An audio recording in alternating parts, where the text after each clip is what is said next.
Yahuwah, welcome back.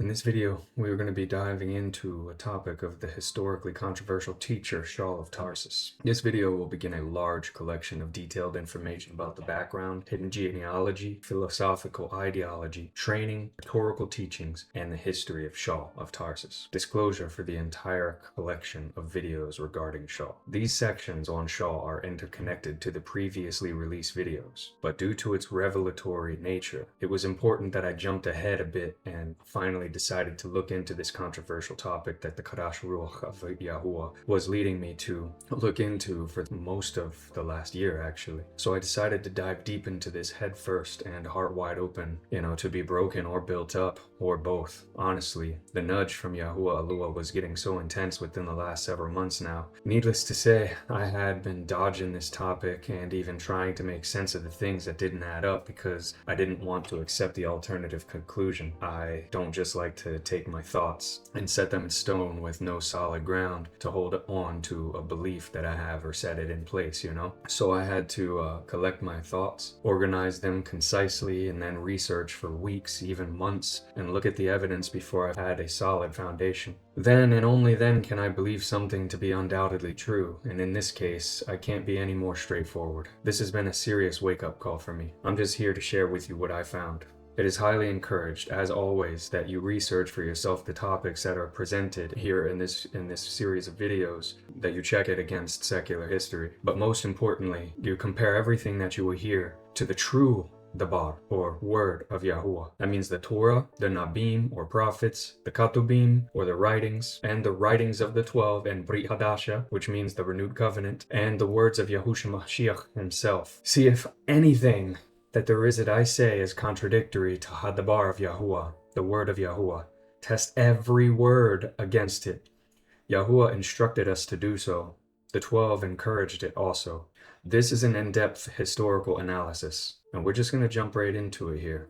Some key facts about the names Sha'ul and Paul are: 1. Sha'ul's name is Abri, or Hebrew, and he was born Yahudi, which is Jewish. But in this documentation, it will be explained in detail who he was and how he managed to accomplish so much there. Having said that, the name Paul was used while he was in Rome. People who reject the name Paul don't understand the reasoning why that name applied to him in Rome. Simply put, Paul is a Hellenized variation of Sha'ul, and Sha'ul was immersed in Hellenized Roman culture and communicated with people immersed in Hellenized Roman culture, where most of his teachings were recorded to have been.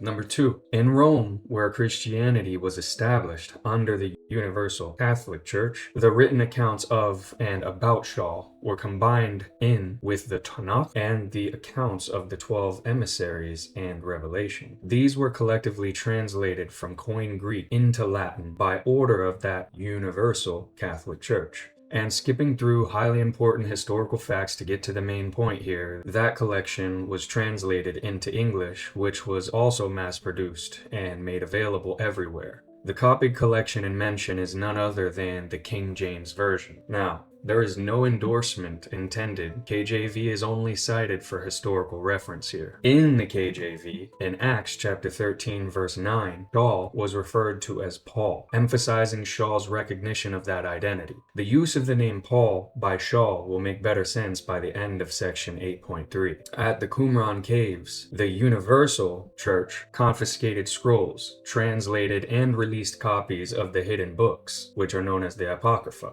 The Catholic Church, the Universal Church, is the mother church to all Christianity. The church determines authenticity for production from ancient times even until today. Restoration movement texts are rendered in these last days, which derive from the same sources as KJV, but transliterate names and certain pronouns to have more authentic feel, as well as they try to stay away from the Hellenized traditions like placements of chapters and such. These texts are choice.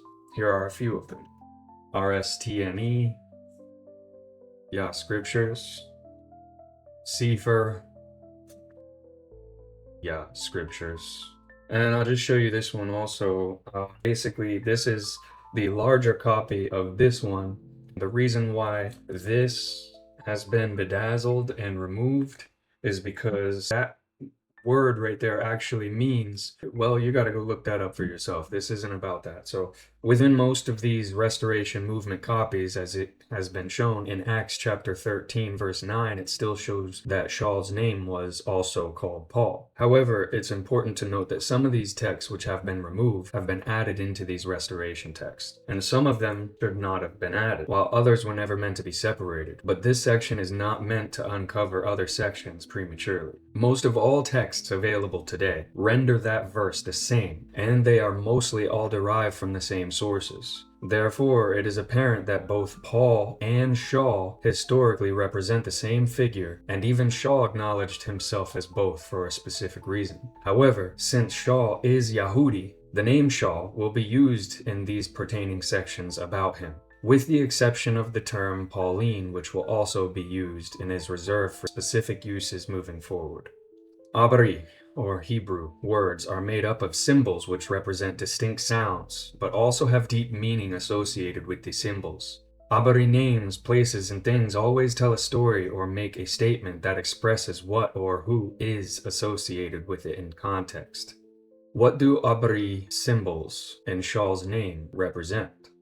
Take a look at this. This is a graph that I had just made up to show you exactly what it is that I'm talking about here. The letter is shun, and shun has the sh sound. The symbol is a teeth symbol. The meaning is teeth, consume, devour, destroy. Alup. Alup makes the ah sound. It's the symbol of an ox head, and its meaning is strength, authority, first, primary, power, or source. Wa, or oo sound. Its symbol is the peg, a hook, or nail, and its meaning is hook, secure, connect, add, join, bind. Lamad, and lamad makes the o sound like just a regular L. The symbol is the shepherd's staff, and its meaning is shepherd, guide, instruct, teach, direct, or lead, or control. This same graph and meaning of this name will be broken down in detail in the section titled Sha'ul, a Methodical Examination. So let's jump right into the main part of this. 8.3.1 Sha'ul's economic status and family wealth. Sha'ul's background cannot be understood without recognizing the economic and social status of his family from Tarsus. Every historical indicator from both Sha'ul's writings and secular history points to a household of significant wealth, privilege, and political access. This section explains how and why. Luke's accounts of Sha'ul and Massa will be used for expository purposes, and Sha'ul's statements for contextual analysis. Roman citizenship equals wealth, status, and privilege. In Massa 22:28, Sha'ul stated he was born a Roman citizen. This is one of the strongest indicators of family wealth in the first century. Roman citizenship was extremely rare among the Yahudi. Citizenship could be obtained by large financial payment, military service, political favor, or imperial grant. Sha'ul's family did not purchase citizenship. The commander said he bought his. Sha'ul inherited citizenship, meaning that his father or grandfather was wealthy, his family had status recognized by Rome, or his family had long-standing ties to the Roman administration. There is some secular support for this topic here. In Gaius Institutes, citizenship required wealth or imperial favor, and Josephus, the Yahudim with citizenship were typically wealthy merchants or politically connected families. Pharisaic education under Gamaliel required wealth. Sha'ul says that he was brought up at the feet of Gamaliel in Massa, chapter 22, verse 3. Gamaliel was the Nazi, or patriarch. He was the head of the Hillel school, and he was one of the most respected Pharisees in history. Training under Gamaliel was elite. It was not common. Connections between Gamaliel and Sha'ul are widely expanded in future sections. 8.3.4, 8.3.11, and 8.3.12.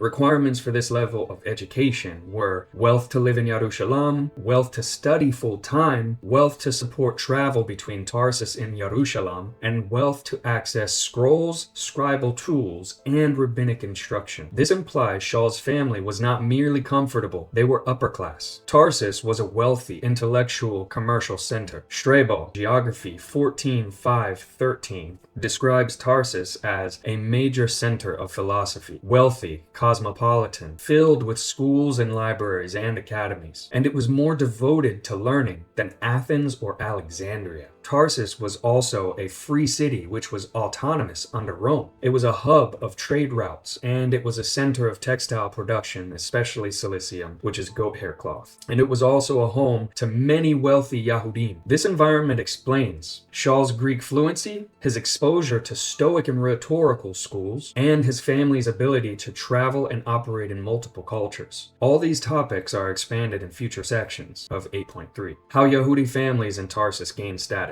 Well, Yahudi families in Tarsus typically rose to prominence through these means. A. Commerce and trade. Tarsus was a commercial hub. Wealthy Yahudim often traded textiles, managed shipping, operated workshops, and served as brokers and financiers. B. Political loyalty to Rome. Pompey and Augustus granted citizenship to wealthy families, local elites, and those who supported Roman administration. Sha'ul's wealthy elite family likely received citizenship during one of these waves. C. Education and scribal professions. Wealthy Yahudim often sent their sons to rabbinic schools in Jerusalem, Greek rhetorical academies, and administrative training. Sha'ul fits this pattern exactly. Citizenship grants under Pompey and Augustus. Pompey. After conquering the region, Pompey granted citizenship to local elites, those who aided Rome, and wealthy merchant families. Augustus expanded citizenship to prominent families in free cities. Remember, Tarsus was autonomous under Rome, those who contributed to imperial interests, and wealthy diaspora Yahudim. Sha'ul's family, being wealthy, established in Tarsus, connected to Pharisaic leadership, and loyalty to Rome, fits the profile of these families who received citizenship during these periods. Sha'ul's family wealth according to writings concerning him. A. He traveled constantly. Travel was expensive, but that was not a problem for Sha'ul. He traveled across Syria, Arabia, Asia Minor, Greece, and Rome.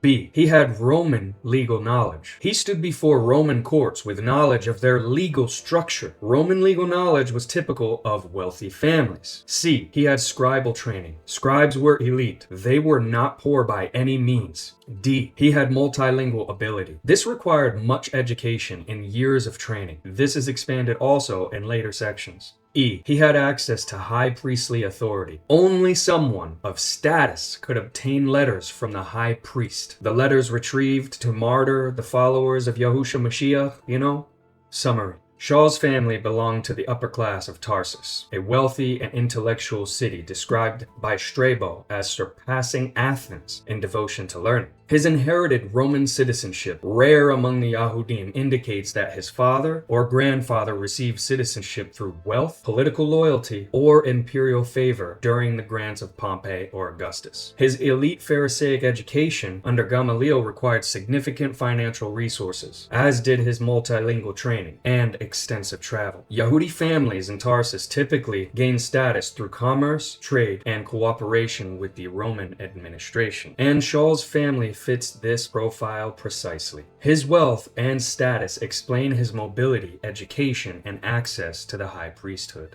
Stay tuned for the next section, which is 8.3.2. It'll be released shortly. Shalom.